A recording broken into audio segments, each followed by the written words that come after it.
ఒకసారి పార్వతి పరమేశ్వరుడితో శివుడితో అంటదట, స్వామి, లక్ష్మీదేవి వైకుంఠంలో పెద్ద భవంతి ఉన్నది, సరస్వతీదేవికి సత్యలోకంలో మంచి భవంతి ఉన్నది, మరి మనకెందుకు లేదు? ఎప్పటికీ శ్మశానంలోనే మనం ఉండేది, నాకు కూడా ఇల్లు కావాలి, పెద్ద భవంతి కావాలి అని పార్వతి అడుగుతుంది. అప్పుడు శివుడు అంటాడు, పార్వతి, మనకెందుకు? ఈ సకల చరాచర సృష్టి మొత్తంకే నేను కర్తను, ఇదంతా నా కనుసన్నలో నడుస్తుంది, మనకెందుకు ఇల్లు, మనకేం అవసరం ఉన్నది అని శివుడు అడుగుతాడు. లేదు లేదు లేదు, వాళ్ళకు ఉన్నప్పుడు లక్ష్మికి ఉంది, సరస్వతికి ఉంది, నాకు కూడా కావాల్సిందే అని ఆమె కోరుకుంటుంది. సరే, ఇక భార్య కోరికను కాదంటే మంచిగా ఉంటుంది కదా.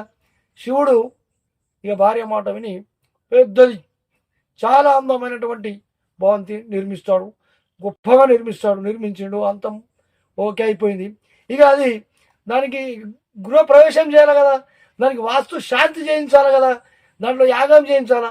మరి అప్పుడు ఏ బ్రాహ్మణుడు నాడా అని ఆలోచిస్తే రావణుడు, సద్బ్రాహ్మణుడు, ఆ రావణుని పిలుస్తాడు.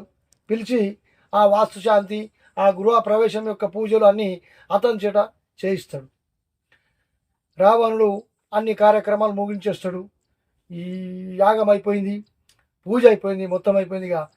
ఇక అతను వెళ్ళిపోయేట ముంగటగా దక్షిణ కావాలి కదా, దక్షిణ బ్రాహ్మణులకు ఏదైనా చేస్తే దక్షిణ తీసుకుంటారు. అట్లనే స్వామి, నాకు దక్షిణ ఇస్తే నేను వెళ్ళిపోతుంటి అని రావణుడు శివుడికి అడిగిండు. అప్పుడు శివుడు అంటాడు, సరే నీకు ఏం దక్షిణ కావాలో కోరుకో అంటాడు. అప్పుడు అతను ఎవరు? రావణుడు. ఏం కోరుకుంటాడు తెలుసా దక్షిణ? స్వామి, నాకు ఈ భవంతే కావాలి దక్షిణగా అని కోరుతాడు. అప్పుడు శివుడు, సరే నాయన తీసుకో అని ఇచ్చేసి మళ్ళా పార్వతి తీసుకొని మళ్ళా ఎక్కడికి? అదే శ్మశానంలోకి వెళ్తారు.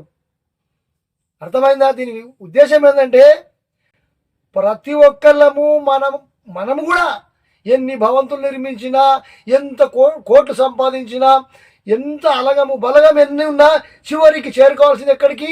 అదే శ్మశానంకు, అదే బొందలగడ్డకి చేరుకోవాలి.